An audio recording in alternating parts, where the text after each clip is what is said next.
These are all good questions. I want to come back to the one about the families who currently are expecting to just be able to hop on the bus.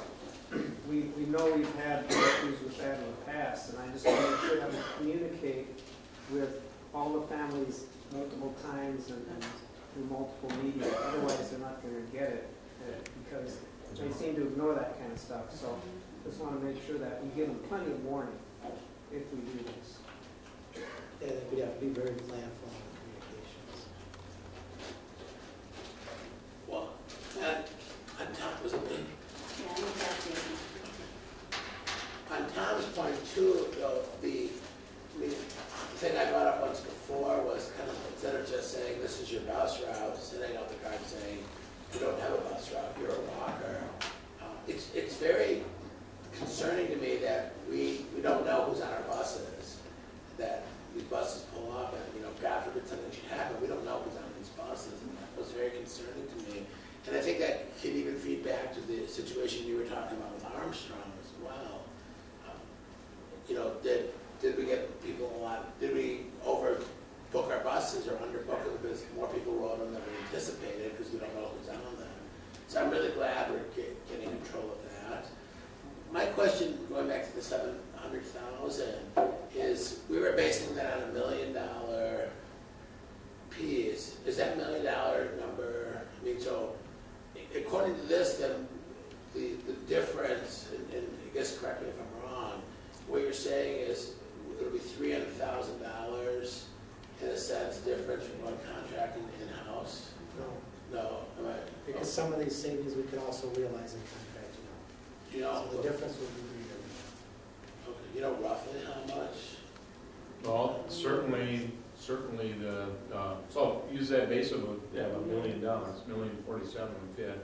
I think some of those efficient, the 350,000 piece, that's probably one that certainly we could pass on with the contractor. So what we're trying, our reason I think for changing this number is giving you a realistic number of what we think we can do if the operation stays in-house. And it's not enough. That we can't get to that point, we can get to 700,000. See, and that's where, when I look at these numbers, I see, okay, there's $1 million, the 350 really can't count because we do that either way. So we're really saving 350 and we're leaving 650,000 on the table. Yes, that would be accurate. But we would be saving 700,000 from what we are spending now on transport. Right, but we would save that 350 next year no matter what we do if that is indeed. That's correct. Correct. So Yeah. to me that comes off that's like a separate. I mean, it falls under the transportation, but as far as the contracting or in-house, because it's equal in both. But it would come off of both. It would come off of our budget. Right. It would come off of the. Right. So really, we're leaving 650,000 a year on the table. Yeah, well, but they are looking at 350,000 between split shifts and contract changes. Right. So 350 out of $1 million wages and 650. No, but you're already taking that 350. So you. I think Clint is right. Well, not entirely, because if you're figuring the $1 million less if we farm it out, that's maybe 90% of the current budget. So you probably would be saving 90% of 350,000. So that's 40,000 less difference than you think it would be. But Linda's point is 350 is going to come either way. No, the point is it's not 350 either way. The point, the other way, it's 90% of 350. If they're charging us less per route than we're paying now, I mean okay. Okay, so we save about 90% of the 350. Okay, because we already would dump off $1 million. Right. Right. So it's more like 300,000 difference. So it'd be $1 million plus maybe 310 versus $1 million plus 350. Right. So that's I guess, and the other part that, we're again trying to be conservative here with this number, but if there are changes in the contract through negotiations, there they're kind of being set up where they're going to be things that are gonna help us year, in the long run. And we're kind of just showing, the first year or two of being impacted. So we're not factoring in some other things that could happen as a result of negotiations. That would be an additional savings. So I think we're taking a conservative approach, but I think you have to know that that's there as well, that there could be additional savings through negotiations. Patsy, did you have anything? Well, I had two comments. One about, we have had a culture of allowing students to get on the bus if there's capacity on the bus. But I think financially, we're not able to do that anymore. So we're looking at a whole culture shift of being more intentional about who is on the bus and when. And I think it's something that we're going to have to work with our community to understand that, because that was pretty common knowledge. And, we can't afford that anymore, so we're going to have to move away from that. I guess when we come to vote on this in December, we're voting on a $700,000 expenditure reduction. Whether we do it through contracted services or restructuring, I would like to know more specifically if we're voting on that for restructuring or contracted services. If it's left wide open one or the other, I'm uncomfortable with that. I think the purpose of putting the December timeframe on is that if you were to contract out, we would need to know in that timeframe to get it in place for next year. So I see it as, I don't see it as an open thing. I see it as making a decision and keeping it in-house, which is what we're recommending, or you contract out. Okay. Well, in here, the recommendation is through contracted services or through restructuring. Is it going to come to us one or the other, or is it going to be left open? Read that carefully, I think it's just poorly written. I want to know when I vote on one or the other. I don't want to leave it that open. Okay, so I guess what I would say is I'm hopeful we can take that through contracted services off of there. And that by December 5th, we'll know if we're closer to the 700,000. Okay. And then if we're not, then we look at it again. Well, when I hear you, so basically your question is that, is there an alternative position, or an alternative proposal, if that's not the case? And I guess the thing I would say is that, if there's a range of years, maybe within a 3-year time frame that we can get additional savings of them, at this point I'm not able to say what number, but in a few years out we're able to get, if we can't do plan A, then a plan B that has some specificity would be desirable to have in terms of a recommendation. And so if we can achieve some additional savings structurally, contractually, within a 3-year period of time, at a reasonable target, then I would be interested in understanding what that looks like. And as I sit here, I can't be more definite than that.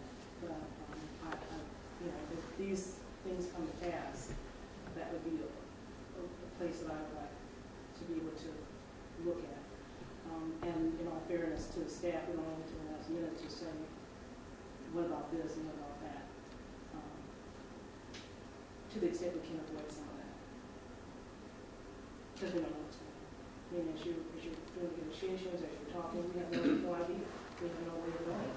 So to ask us to just vote, to vote on what we hope, and we have to do a fair amount. Part of all of this is your best guesses and your best judgment on almost everything.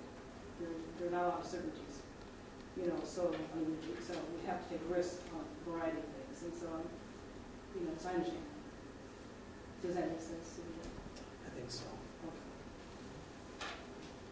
Okay. I'm just not sure exactly.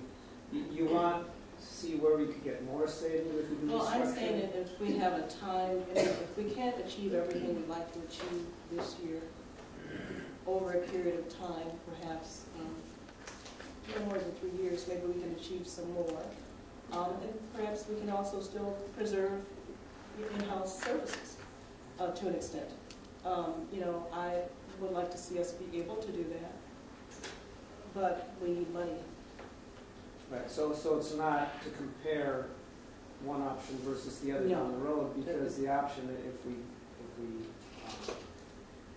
contract it out, would be even more unknown, probably.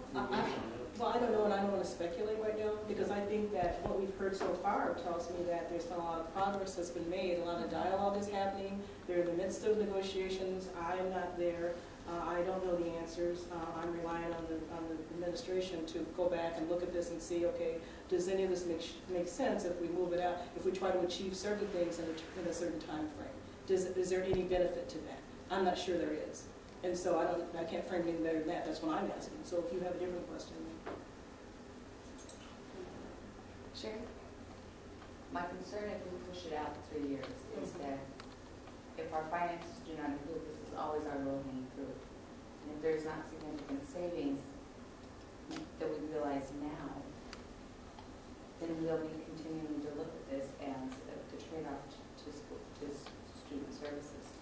But you know, you can frame it as something to push out a little further. We may not have that luxury. You may not. I don't know what they'll come back and say. You know, I'm not describing anything. I'm just saying, you know, we have to have, I mean, if plan A doesn't work, what's plan B? Is plan B just to say we're just going to do this? I mean, I don't know what that is. But, I appreciate the district working so hard to find a way to keep us in-house potentially. I think that's kind of the direction we would all like to go, but there's that caveat that it is still services that while it touches our kids as they get to school, if I have to trade that off against services that touch kids while they are learning in class, I am more likely to look at that a lot more seriously. Hopefully not this year, but it may come up again, and I think that's a hard reality.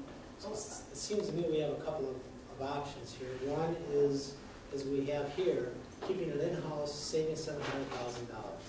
Plan A, our recommendation. Plan B would be to contract out and realize greater savings. I think what I'm hearing Helen say is maybe in her mind there's a plan C. If we don't quite attain $700,000, she might entertain still keeping transportation in-house at a lesser amount if there's some savings we're going to realize in succeeding years. And I don't know how other board members feel about that, but whatever we come back with, you are the ones who decide. So we can say keep it in-house, you can decide to contract out. We can say have $700,000, you can say keep it in-house with $500,000 savings. That's your prerogative. You are the decision makers. and let me just be a little more clear. One of the reasons that I'm saying that, Sherry, is exactly what we just talked about. At some point, it may come to a place where we have to look for some additional savings. If we don't get any more money from the legislature, if we don't raise our levy and ask taxpayers for more, we may come to a place where we have to look at this a little harder and again. And so, you know, I think the value of keeping it in-house is clear. We would be agonizing over so much. I agree. You know, so, but what I'm also saying is that looking at realistically, we may have to come back at this another time. And we'll know more because we will have committed funds to a variety of things. And right now, we're just starting down this road of making commitments. And so, for me, it's more about those kinds of things, but I'm not poo-pooing what you're saying at all. You know, but I'm just saying I don't know that we're in a place where we can, you know, I'm